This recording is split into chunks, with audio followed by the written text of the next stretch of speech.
Ngayon, nasa ika-6 na tayo na araw ng oktaba ng Pasko, pagsilang ni Jesus. Patuloy pa rin nating pinadiriwang ang isang dakilang misteryo, ang salita ng Diyos na nagkatawang tao. Kaya po, hindi po natapos ang Pasko sa December 25. Meron tayong 8 days na celebration ng Pasko. Kaya pwede ka pa manghingi ng regalo.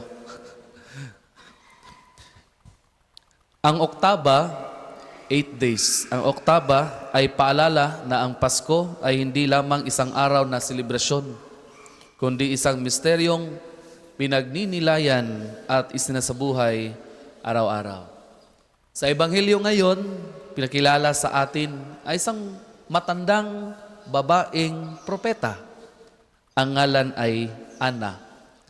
Isang balong babae na mahigit 84 na taong edad nang makita niya ang Mesiyas.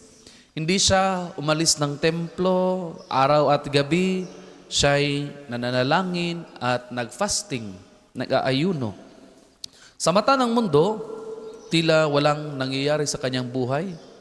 84. Ngunit, sa mata ng Diyos, hinuhubog pala ang kaniyang puso. At nang dumating ang sandali, isang sanggol ang dinala sa templo.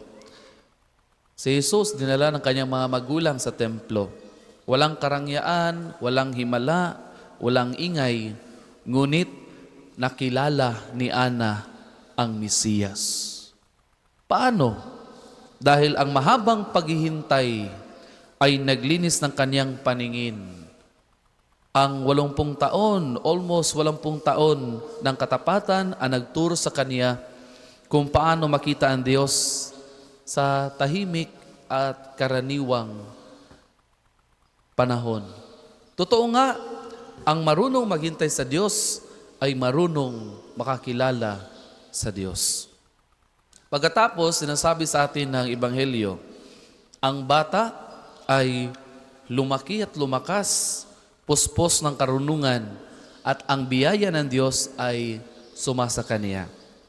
Kahit si Jesus, ang anak ng Diyos, ay dumaan sa proseso ng paglaki. Hindi siya nagmadali. Sa piling ng pamilya sa Nazareth, sa ordinaryong buhay, doon lumago ang kaniyang wisdom at ang biyaya ng Diyos. Dito natin makikita ang magandang paghahambing. Si Ana, propeta, balo, matanda, tumanda sa edad at karunungan. Karunungang bunga ng mahabang pananampalataya at panalangin. Si Jesus naman ay lumaki. He grew in age and wisdom. Karunungang bunga ng pagiging ganap na tao sa kalooban ng Ama. Iisa ang mensahe. Ang kabanalan ay hindi minamadali. Ito'y lumalago.